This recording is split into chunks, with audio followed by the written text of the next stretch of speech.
Now, there's a magic ingredient in this frosting which makes it so deliciously creamy, and that is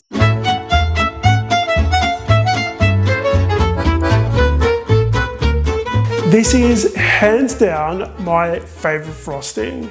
Welcome back to another episode of Basic Baking on the Scramline. I'm Nick, and today I'm going to show you guys how to make my cream cheese frosting. Now, there's a magic ingredient in this frosting which makes it so deliciously creamy, and that is milk powder.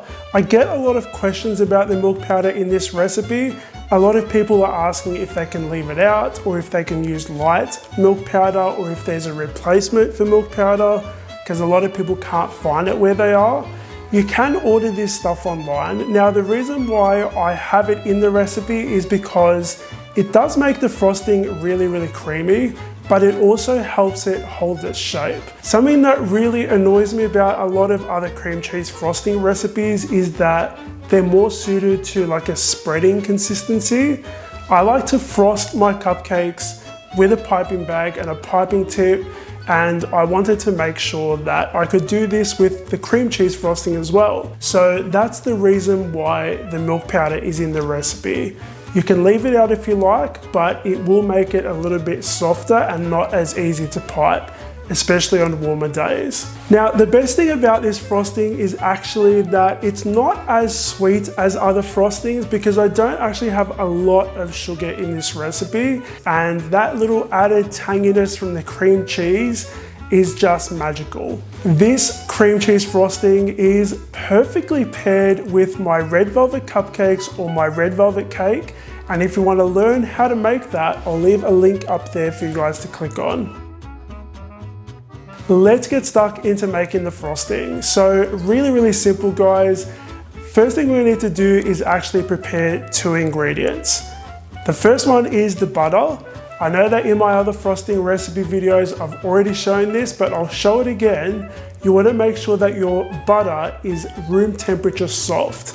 So a lot of people keep their butter in the fridge. That's completely fine, but for this frosting recipe and most other frosting recipes, you want to make sure you start with nice soft room temperature butter. The easiest way I've found to get it to room temperature straight out of the fridge is to pop it in the microwave for 10 seconds at a time, switching it over or flipping it over each time until it gets nice and soft. If you can put your finger in there and there's no tension and it just glides in there, it's not melted, it's really soft, then you're ready to go. Now, the second ingredient you want to make sure is prepared is your cream cheese. The cream cheese we're going to be using today is cream cheese blocks. So the brand I'm using is Philadelphia cream cheese. You want to make sure that the cream cheese is cold, so straight out of the fridge, not room temperature.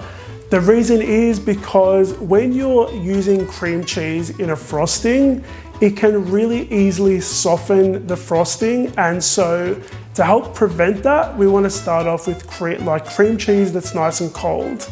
We're going to add the cream cheese, which is cold, and the butter, which is softened at room temperature, into a large mixing bowl.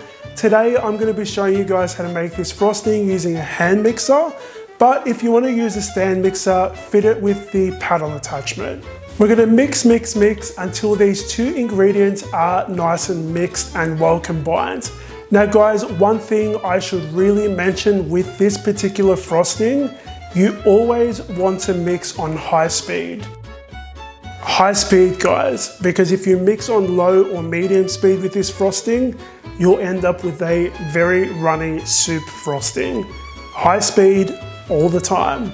Once you've got those two ingredients really well combined and they're nice and creamy, you want to scrape down the bowl, and we are going to add our powdered sugar and the milk powder in there as well. And if you want to make this a little bit less sweet, add a little pinch of salt in there as well. We're going to switch our mixer to low speed. I lied. This is the only time you mix on low speed with this frosting. Switch it down to low speed, because if you mix on high speed at this point, you'll end up with the milk sugar dust storm. So low speed, we're going to mix this, and once we can see no dry ingredients showing, stop mixing immediately, scrape down the bowl and then back up to high speed, guys. Crank it up to high speed and we're gonna mix this for about 5 minutes on high speed, and then once it goes nice and creamy and pale, it's done. What makes this cream cheese frosting really, really delicious is how well it absorbs vanilla. So for this recipe, we're gonna be using vanilla extract. You wanna mix that in there at about the 2 or 3 minute mark.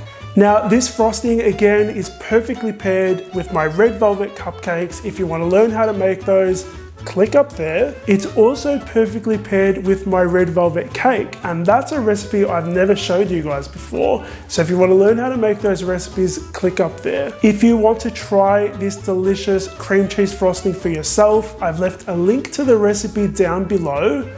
Let me know what you guys think, because I'm really curious to know if you guys love it as much as I do.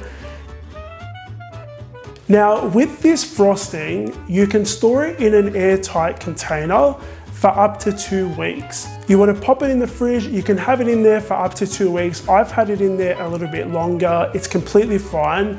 One thing you want to make sure you keep in mind with this frosting and most other frostings is that this frosting is porous, meaning if it's in the fridge with garlic smells or onion smells, it's going to soak up those smells. So you just want to be careful about that.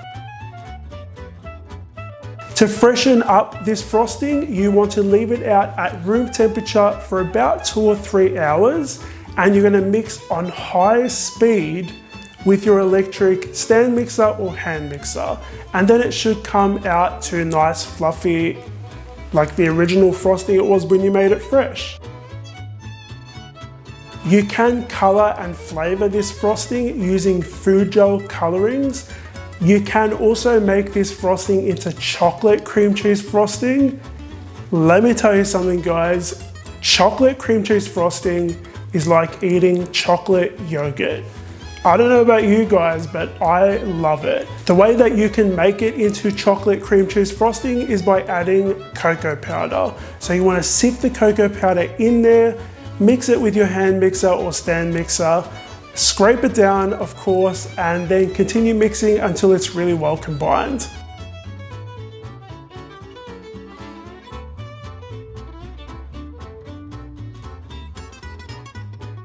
Thank you so much for watching, guys. I will see you all on the next episode of Basic Baking on the Scram Line.